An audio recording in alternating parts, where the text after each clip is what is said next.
Hello hi అండి. ఈరోజు శనివారము, మాది పూజ అయిపోయింది.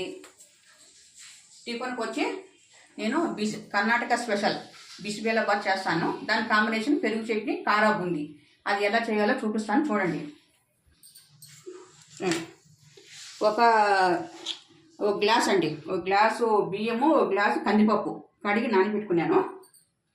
వాటిలోకి వేసేకి ఒక క్యారెట్, ఒక ఆలుగడ్డ, ఒక వంకాయ అండి, బఠానీ, శనక్కాయ విత్తనాలు నానబెట్టినానండి. ఇవి కూడా నానబెట్టి తీసేస్తాను. ఒక టమాటో పండు, ఒక ఉల్లిగడ్డ, బీన్స్, కొంచెం చింతపండు నానబెట్టుకున్నానండి. ఇది తర్వాత వేయాలండి, అంతా అయినాక. కారము, పసుపు, ఉప్పు. చూడండి, ఇది మెయిన్ మసాలా అండి. ఇది కొంచెం శనగబ్యాళ్ళు, ఉద్దిబ్యాళ్ళు అది వేపుకొని మరి పొడి కొట్టుకోవాలండి. దాని మసాలా ఇదేనండి. నేను రెడీమేడ్ మసాలా వేయడం లేదు, ఇంట్లో చేసుకున్నాను. ఇది ఒక స్పూన్ కొంచెం వేసుకున్నానండి. చూడండి, నాకు సరిపోతుంది ఇది. చూడండి, ఫస్ట్ ఉల్లిగడ్డ, బీన్స్, క్యారెట్, ఆలుగడ్డ, వంకాయ,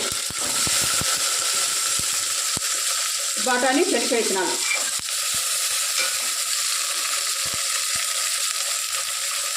కొంచెం పసుపు వేసి కొంచెం వేపుకోవాలండి. కొంచెం అంత మధ్య అవసరం లేదు, కొంచెం అట్లా కలిపి పుట్టాలి. అన్నీ మెత్తగా ఉడికిపోతాయండి.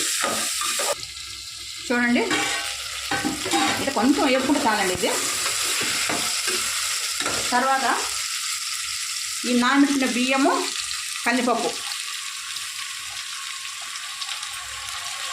కందిబ్యాలు రెండు ఎక్కువ పడితేనే బాగా టేస్ట్ ఉంటుందండి. ఇది బియ్యం తక్కువ, కందిబ్యాలు ఎక్కువ.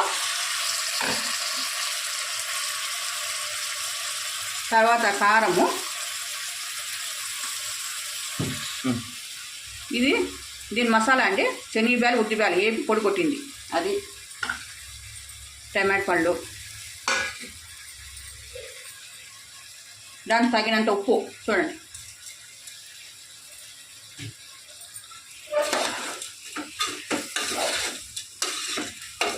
ఈ మరి కలుపుకొని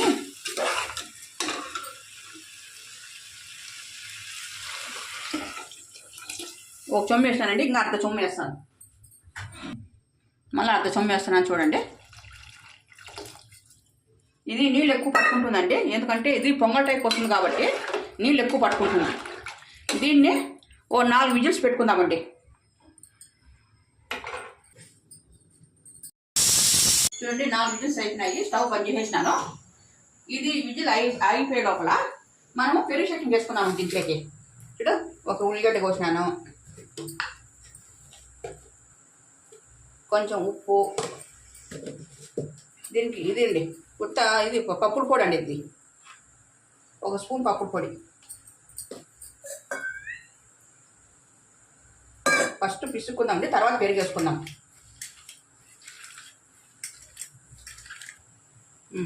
చూడండి, పెరుగు వేసుకొని ఈ పెరుగు నేను ఇంట్లో తోడేసుకుంటానండి. ఇది చూడండి 4 విజిల్స్ అయిపోయినాయి. తీసి చూద్దామండి.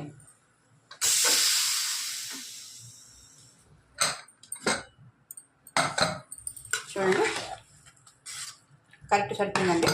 దీంట్లోకి ముందుగా నానబెట్టిన చింతపండులో అది నేను తీసి పెట్టానండి. అది వేసేద్దాం.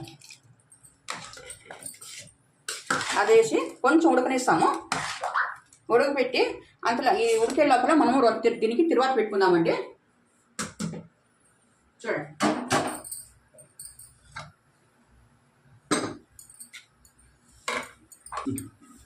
తిరువాతకి ఒక స్పూన్ నెయ్యి, ఒక స్పూను ఆయిల్ వేసినానండి. తిరువాతకి చూడండి, ఆవాలు, జీలకర్ర, ఎండుమిరపకాయలు, కరివేపాకు వేసుకుంటామండి. చూడండి, ఇక్కడ కర్ణాటక సైడ్ అయితే దీంట్లోకి బెల్లం కూడా వేసుకుంటానండి. అది కొంచెం స్వీట్గా ఉంటుంది. మనకి స్పైసీ తినే వాళ్ళకి సరిపోదండి. మనకి కారమే బెటరు. కారం వేసుకుంటే బాగుంటుందండి.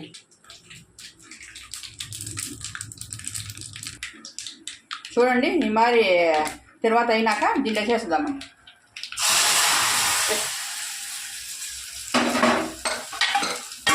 కొంచెం మూత పెట్టి చూడండి అయిపోయండి. చూడండి రెడీ అయిపోయింది. ఇంకా తినేదండి. చూడండి ఇది ఎలా తినాలో.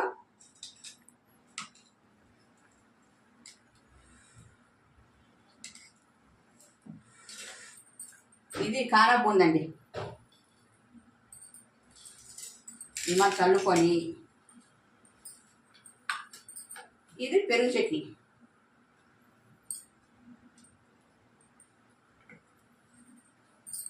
స్పూన్ రెడీ అండి. కర్ణాటక స్పెషల్ బిస్బేలాబాద్. చాలా బాగుంటుంది టేస్ట్. ఇది మీరు కూడా ట్రై చేసి చూడండి. ఎలా ఉందో చేసుకొని తిని కామెంట్ బాక్స్లో పెట్టండి. Please like and share, subscribe.